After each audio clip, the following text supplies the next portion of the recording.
কষ্টের দৃষ্টিকোণ দিয়ে দেখলে সবই কাজ মনে হবে, তবে যদি আপন মনে করে ভালোবাসার দৃষ্টিকোণ দিয়ে দেখেন তাহলে বুঝবেন আপন পরিবারের জন্য কড়া কিছু মুহূর্ত এবং ভালোবাসা অনুভব করতে পারবেন।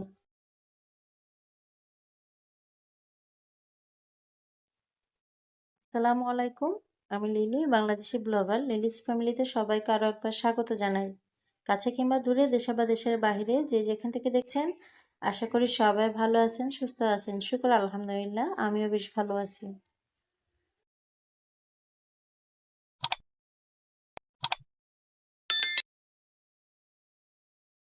সকালে অফ ক্যামেরাতে অনেক কাজ করে তারপর বাচ্চাদেরকে নিয়ে স্কুলে চলে গেছিলাম। বাচ্চাদেরকে দিয়ে আসার পর থেকে আমার আজকের ভিডিওটি শুরু করছি। আশা করি বরাবরের মতোই আমার প্রিয় আপুদের কাছে বেশ ভালো লাগবে। ভালো লাগলে প্লিজ ছোট্ট একটা লাইক দিয়ে ভিডিওটি কন্টিনিউ করবেন। আপনি আমার চ্যানেলে নতুন হয়ে থাকলে চ্যানেলটি সাবস্ক্রাইব করে নেবেন।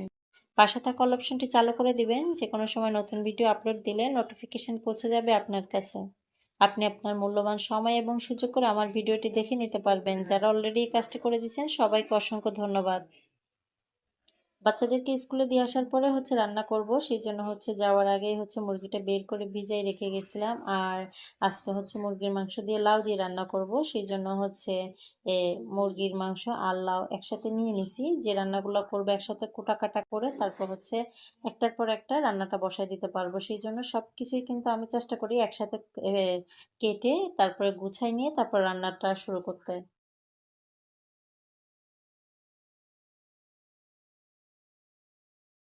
আমার ভিডিওগুলো ভালোবেসে অনেক আপুরা খুব সুন্দর সুন্দর করে কমেন্ট করে এবং খুব সুন্দর করে দেখে, ফুল ওয়াচ করে দেয়।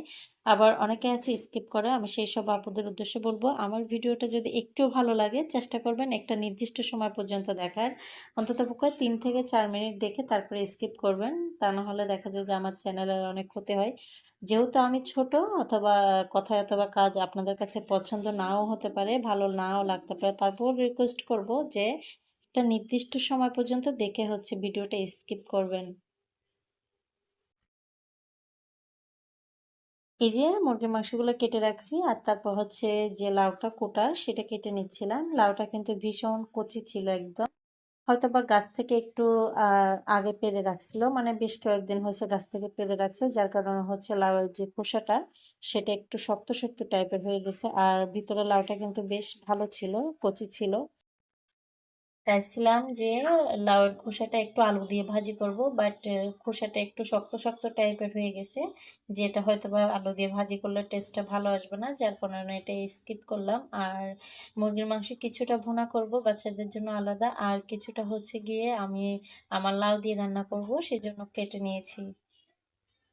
আমরা যারা ব্লগ ভিডিও করে থাকি বেশিরভাগ দেখা যায় আমাদের ঘরে যে কাজটা থাকে, বিশেষ করে রান্নাঘরে যে কাজটা থাকে, কিচেনের রান্না বান্না ধোয়া পালা, এই অংশটা একটু বেশি থাকে। হয়তো বা অনেকের কাছে এটা ভালো লাগে, আবার অনেকে এটা নিয়ে বিরক্তিকর ফিল করে, মানে সবসময় একই একই টাইপের ভিডিও বা একঘেয়েমি চলে আসে, এক ধরনের লাগে। তো প্রিয় আপুদের উদ্দেশ্যে বলবো, যারা আমরা বাসায় থাকি বা সংসারের কাজকর্ম নিয়ে থাকি, ব্লগ ভিডিও বানাই, দেখা যায় তেমন একটা বাইরে যায় না। অনেকে আছে যে বাইরে যাচ্ছে, ঘোরাফেরা করতেছে, সেটা অ্যাড করে। তবে যারা বাইরে যায় না তাদের কিন্তু ঘুরে পড়ে ওই একই কাজ থাকে।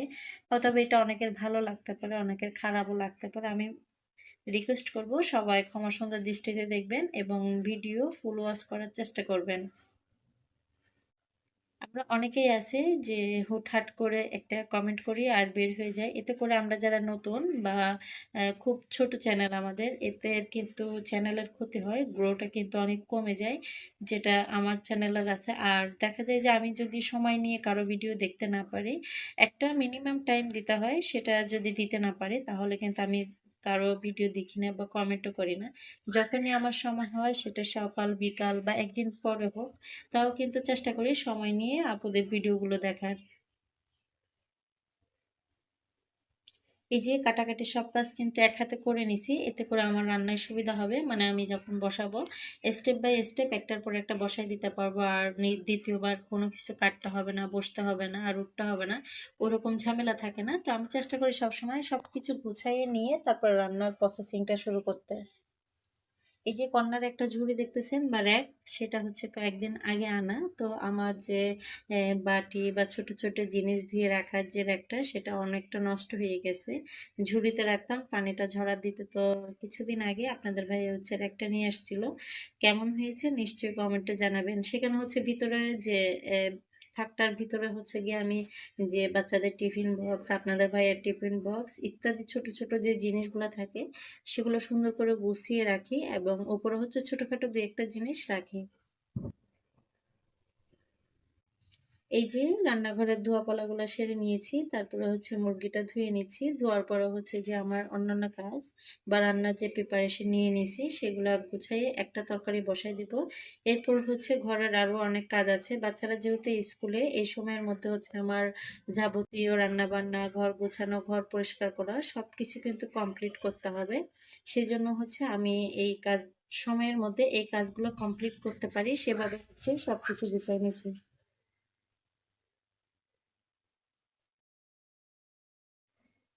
সবকিছু গুছিয়ে নেওয়ার পরে হচ্ছে মুরগির মাংস কিছুটা কষায় নিছি, আর এর মধ্যে হচ্ছে লাউটা দিয়ে দিছি। লাউটা কিন্তু সাইজে বেশি বড় ছিল না, ছোট ছিল, সেই জন্য হচ্ছে সম্পূর্ণ লাউটাই রান্না করে নিচ্ছি। এতে করে হচ্ছে দেখা যাবে বাচ্চারা যদিও খাবে না, তো আপনার ভাইয়ার রাতের বা পরের দিনের দুপুরে লাঞ্চ এবং আমার 2 বেলা বা পরের দিন দুপুর পর্যন্ত হয়ে যাবে। সেজন্য হচ্ছে পুরোটাই রান্না করে নিছি। এই যে রান্নাটা বসাই দিছি, রান্নাটা বসাই দেওয়ার পরে কিন্তু আমি আমার ড্রয়িং রুমটা গুছাই নিচ্ছি, আর এটা কিন্তু গুছাই সুন্দর করে পরিষ্কার করে ঝাড়ু দিয়ে নিয়েছি। এখন হচ্ছে মোছার পালা। আর মোছার সময় আমি প্রতিদিনই যে কাজটা করি, এই যে সুপার হাতলগুলা, এগুলা কিন্তু প্রচুর পরিমাণ ধুলোবালি পড়ে। আর যেহেতু ছোট বাচ্চা আছে, ময়লা তো একটু বেশি হয়, সেটা সবাই জানি। যেসব ঘরে ছোট বাচ্চারা আছে তাদের ঘর একটু বেশি নোংরা হয়, একটু ময়লা হয়। সেজন্য চেষ্টা করি প্রতিনিয়ত প্রতিদিন মুছে পরিষ্কার করে রাখার। এতে করে আমি নিজেও স্বাচ্ছন্দ্য বোধ করি, বা আমার বাচ্চাদের জন্য ভালো হয় যে নিচে অনেক সময় দেখা যায় বাচ্চারা খেতে গিয়ে বিস্কিট, চকলেট এটা সেটা ফেলে দেয়। তো অনেক সময় দেখা যায় বাচ্চারা একটু তুলে আবার ওই জিনিসটা খেয়ে ফেলে। তো সেক্ষেত্রে একটু হলেও জীবাণুমুক্ত থাকবে বা একটু ময়লা কম লাগবে, ওই জিনিসটা থাকবে। সেজন্য হচ্ছে রেগুলার পরিষ্কার করে নিই। যেহেতু বাইরের লোক আসে না, তো সেই ক্ষেত্রে হচ্ছে আমার বাচ্চারা ঘরে আসলে ফ্রেশ হয়ে গেলে তেমন একটা ময়লা হয় না। ওই কাগজ ছিঁড়া, এটা সেটা ফেলা, খাওয়ার জিনিস ফেলা, এটাই হচ্ছে মূল ময়লা আমার ঘরে। তো এরপরে হচ্ছে ঘর মুছে নেওয়ার পরে হচ্ছে গিয়ে আমি বাচ্চাদের কয়েকটা কাপড় ভিজা দিয়ে রাখছিলাম, সেগুলা হচ্ছে ধুয়ে নিব। আর সাথে হচ্ছে গিয়ে আমার যে 2টা জায়নামাজ, জায়নামাজ 2টা বেশ কিছুদিন হয়েছে যে এ, পরিষ্কার করে ধুইছিলাম, মানে কোরবানির ঈদের আগে ধুইছিলাম।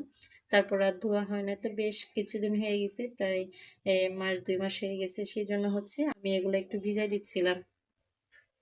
আমি একটা যেটা কাজ করি সেটা হচ্ছে গিয়ে জায়নামাজ কখনো ওয়াশরুমের মেঝেতে বুসকাই, মানে যেটা আমরা নর্মাল কাপড় ধোয়ার ক্ষেত্রে একটু কচলে কচলে ধুই, এই যে কাজটা করতেছি এই কাজটা কিন্তু আমি জায়নামাজের ক্ষেত্রে করি না।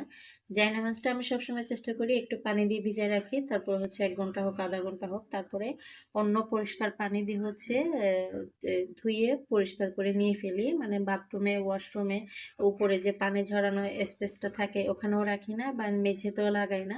জাস্ট পানি, সাদা পানি চেঞ্জ করে করে 2-3 বার একটু পরিষ্কার করে ধুয়ে নিয়ে তারপর হচ্ছে বাইরে শুকা দিয়ে দিই। গ্রামের বাড়ি হলে হচ্ছে অন্য কথা, পুকুর ঘাট থাকে, বাহিরে কল থাকে, সেখানে কিন্তু একটু ইয়া করা যায়, কসলায় ধোয়া যায়। বাট এখানে আমি ওটা করি না, যেহেতু ছোট বাচ্চা আছে। অনেক সময় দেখা যায় আমার মেয়েটা মেঝেতে, মানে ওয়াশরুমের নিচেও অনেক সময় বসে প্রস্রাব করে। তো সেই ক্ষেত্রে হচ্ছে আমি মনে করি এটা একটা নাপাক জায়গা, সেই জন্য হচ্ছে জায়নামাজটা আমি কখনোই নিচে রেখে ধুই না, সবসময় চেষ্টা করি উপরে রেখে পরিষ্কার করে ধুয়ে নেওয়ার। এরপরে হচ্ছে অফ ক্যামেরাতে বাচ্চাদেরকে আনা, খাওয়ানো দাওয়ানো, দুপুরে রেস্ট নেওয়া সবকিছু সেরে নিয়েছি। আর এটা হচ্ছে বিকালের অংশ, বিকালে চা খাবো। সেই জন্য হচ্ছে বাচ্চাদেরকে কিছু ফুচকা ভেজে দিচ্ছিলাম, ওরা হচ্ছে চা দিয়ে ফুচকা দিয়ে খাবে। সেজন্য ফুচকাটা ভেজে চাটা রেডি করে নিব।